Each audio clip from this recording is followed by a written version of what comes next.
ఆ తర్వాత ఇంకా నేను రాఘవేంద్రరావు గారు కలిసి స్టూడెంట్ నెంబర్ 1 అని తీసాం. స్టూడెంట్ నెంబర్ 1 ఇస్ అగైన్ సంచలనం. మీరు ఒక అంటే సంచలనం. ఇంటర్నేషనల్ పునాది అక్కడి నుంచి స్టార్ట్ అయింది. అక్కడి నుంచే స్టార్ట్ అయిందమ్మా. మా ఇద్దరిది, రాఘవేంద్రరావు గారిది నాది. ఒకసారి నేను అర్జున్ రాజు గారు ఉండగా, అర్జున్ రాజు రోజా మూవీస్ అండి, మన ఈయన విజయలక్ష్మి ఆర్ట్ పిక్చర్స్ త్రివిక్రమరావు గారు వచ్చి సరదాగా అందరితో చేస్తున్నావు కదా, మాతో కూడా చేయొచ్చు కదా అన్న.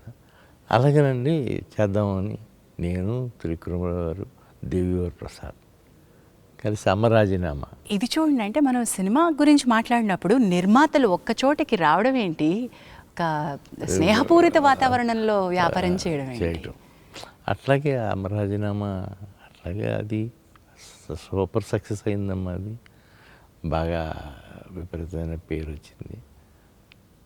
దానికి తోడు ఇంకా ఎప్పుడు వెనకెదిరి చూసుకోలేదమ్మా, అట్లాగే వెళ్ళిపోతూ ఉన్నాయి సినిమాలు. బట్ ఐ మస్ట్ సే, ఈ ఇండస్ట్రీలో ఫ్రెండ్షిప్ నిలబెట్టుకోవడం అనేది చాలా కత్తి మీద సాము లాంటిది. ఎప్పటికప్పుడు పరీక్షలు వస్తానే ఉంటాయి. మరి మీ బెస్ట్ ఫ్రెండ్స్, ఆ ఫ్రెండ్షిప్, ప్రయాణం అవన్నీ ఎలా జరుగుతూ వస్తున్నాయి ఇప్పటికీ? మీరు అందరూ అంతే ఆణిముత్యాలు. అవునమ్మా. నేను అరవింద్ గారు ఇప్పుడు కంటిన్యూ అవుతున్నాళ్ళలో నేను అరవింద్ గారే ఉన్నాం ఇండస్ట్రీలో, అప్పటి నుంచి ఇప్పటి వరకు కూడా. అవును.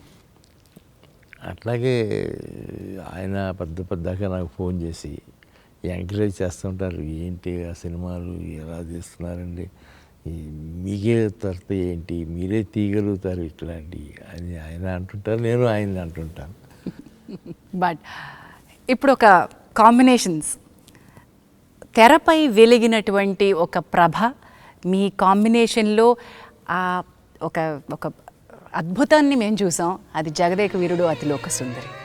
మీరు తలపెట్టినటువంటి యజ్ఞాల్లో చాలా యజ్ఞాలు ఒక ట్రెండ్ సెట్టింగ్ అయితే, జగదేక వీరుడు అతిలోక సుందరితోటి ఎక్కడెక్కడ రికార్డులు వర్షానికి కొట్టుకుపోయేలా చేశారు. తుఫాన్లో సినిమాని హిట్ చేశారు. వెనక్కి తిరిగి చూసుకుంటే ఎలా అనిపిస్తుంది సార్ ఆ సినిమా గురించి? ఒళ్ళు గగురు పడుతుందమ్మా. జగదేక వీరుడు అతిలోక సుందరి అది మొదలుపెట్టినప్పుడే మేము అదే అనిపించింది, ఈ సినిమాలుకి భిన్నంగా ఏదో తీయాలి, బాస్ కాల్చిస్తే తీయాలి అని అనుకుని జగదేక వీరుడు అతిలోక సుందరి కథ రెడీ చేస్తే ఆయన బాగా ఇంప్రెస్ అయ్యి, ఆ తర్వాత ఆయన కూడా 1.5 month 2 months ఈ కథ మీద కూర్చున్నారు. దాదాపు ఆ కథ మీద 27 మంది రైటర్స్ వర్క్ చేశారు.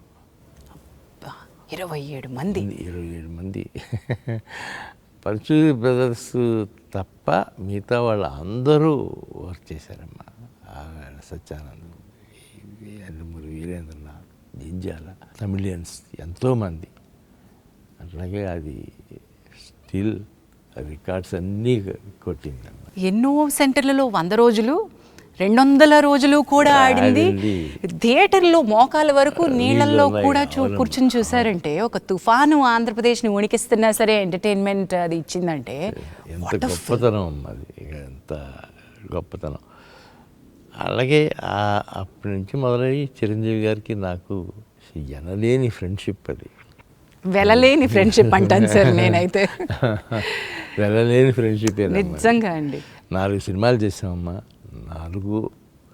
3 సినిమాలు అయితే అసలు అమోఘం. జగదేక వీరుడు చూడాలని ఉంది, ఇంద్ర ఈ 3 ఆణిముత్యాలు. తర్వాత జై చిరంజీవి అది కూడా బాగానే. Yes, the range that the films have. అంటే మీరు ఎంత హంబుల్గా ఎలా ఉండగలుగుతారా అని నాకు ఎప్పుడూ ఆశ్చర్యంగా ఉంటుందండి. ఒక స్థాయిలో, పతాక స్థాయిలో మీరు రికార్డులు చూశారు, అంతే స్థాయిలో సింపుల్గా ఈ సినిమా ఆడలేదు అనే అంత సింపుల్గా తీసుకోగలిగారు. ఎలా తీసుకున్నారు మీ కొన్ని బాక్స్ ఆఫీస్ దగ్గర అనుకున్నంత సాధించని సినిమాల్ని?